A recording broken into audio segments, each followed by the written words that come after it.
Hey everybody, God bless you, and I'm going to tell you a story. It's supposed to be a true story, and I believe it is a true story. I just haven't searched if it is. But listen to the story. There was a kid who came home from school one day, and he had a letter that he had to give to his mom. And in that letter, the mom opened it to read it. And when she broke the seal and read it, she read it out loud to the kid. And she said, "Your kid is too smart to be in this school. We cannot handle him. He's way too smart to be here, so please teach him at home." Now, I'm giving you the Cliff Notes version, okay? That kid grew up to be a genius. That kid grew up to be Thomas Edison, the great inventor with a lot of things with electricity, many things which are still being used today. He was a trailblazer in his time, Thomas Edison. You know him, I'm sure you do. After his mom died, the story goes that he went to his house to clean up, and he found that letter. And he opened it and read the letter. However, it was interesting because the letter never said what the mom said it said.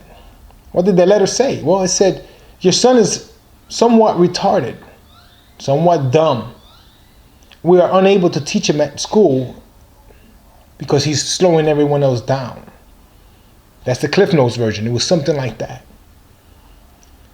What was the moral of that story? The moral of the story, and what I want to incorporate that into this video, is many times we look at ourselves the way that other people look at ourselves, or the way the church system looks at us. We need to look at ourselves the way God looks at you. See, God sees you. He sees his son. He sees his daughter.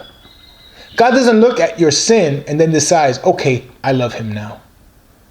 God doesn't look at you of how much faith you have and say, well, you just got to believe a little bit more. Come on, make the confession of faith. Believe that.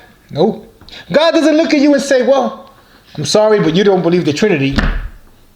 I just can't love you. No, God looks at you as his holy and precious daughter and son. When you start viewing yourself the way God views you, everything else begins to change. Those things that you call sin in your life just become like dandruff on your shoulders because they won't have no power over you. The only reason they have power is because you allow them to have power over you. You're not seeing yourself the way Thomas Edison's mom saw him. She saw him as a son, a precious son. She didn't look at her son and treat him different after she read the true letter that he never read until she died. And it's no different. When God looks at you, the Bible is his love letter toward you. He sees his precious child. That is what he sees. God is not bipolar. He's not popping pills because one minute he's loving you and then the next minute he's not. But we want to believe that. Why? In our minds, this is the way we view God.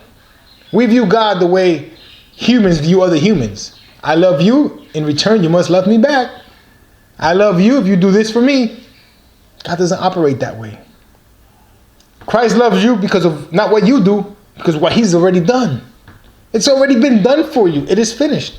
It's so hard to believe that because you want to put the weight on your shoulders so you can feel that you have some kind of merit in this love that God has for you. It's hard to fathom a love so great that no matter what you do, and the Bible says that, hey, even when you were faithless, I was faithful.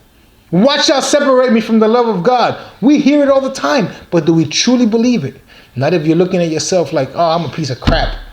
God doesn't love me. Where are you at, God? I don't hear you. No, God's there.